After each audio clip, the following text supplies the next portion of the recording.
எனக்கே கொஞ்சம் ஆச்சரியமா தாங்க இருந்தது. கதிர்குட்டி பார்த்தீங்கன்னா, 8:00 ஆயிடுச்சு. இன்னும் தூங்கி எழுந்து வரல. சரி நம்ம கடகடன்னு சமையல முடிச்சிடலாம். வரத்துக்குள்ள அதுக்கப்புறம் வந்துட்டானா அவ்வளோதான் முடிக்க முடியாதுன்னு நெனச்சேன். நெனச்சுட்டே சமைச்சுட்டு இருக்கும்போது பார்த்தீங்கன்னா, கரெக்ட்டா குட்டி பையன் எழுந்து வந்துட்டான். அதுக்கப்புறம் பார்த்தீங்கன்னா, அம்மா தான் இப்ப வீட்ல இருக்காங்க இல்லையா? ஸோ ஃபுல்லா அவன பார்த்துக்குவாங்க. எனக்கு வந்து சமையல் ஈஸியா இருக்கும். நான் ஃப்ரீயா இருக்கனோ இல்லையோ, கதிர் அவங்க அப்பா ரொம்ப ஃப்ரீயா இருக்காரு இப்போ.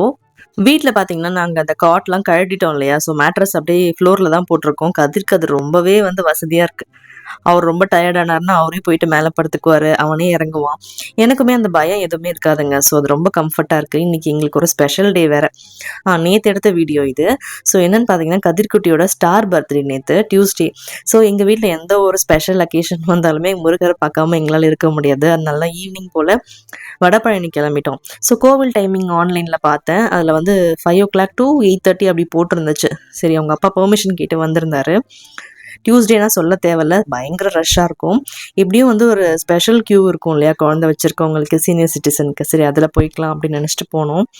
நாங்க எதிர்பார்த்த மாதிரி நாங்க கோயிலுக்குள்ள நுழையும்போதே 7:30 ஆயிடுச்சு. ஆனா பயங்கர கியூங்க. கொஞ்ச நேரம் அப்படியே ரெஸ்ட் எடுத்துட்டு, அதுக்கப்புறமா போயிட்டு சாமி பார்க்க கியூல நின்னோம். ஸோ எனக்கு பார்த்தீங்கன்னா வந்து இந்த மாரி ஒரு ஸ்பெஷல் டேல முருகர் பார்த்துட்டு போனா தான் ரொம்ப சாட்டிஸ்ஃபைடா இருக்கும். அதே மாதிரி கதிர்குட்டியும் நாங்க எல்லாருமே சாமி கும்பிட்டுட்டு வீட்டுக்கு வரதுக்கே நைட்டு 10:00 ஆயிடுச்சுங்க.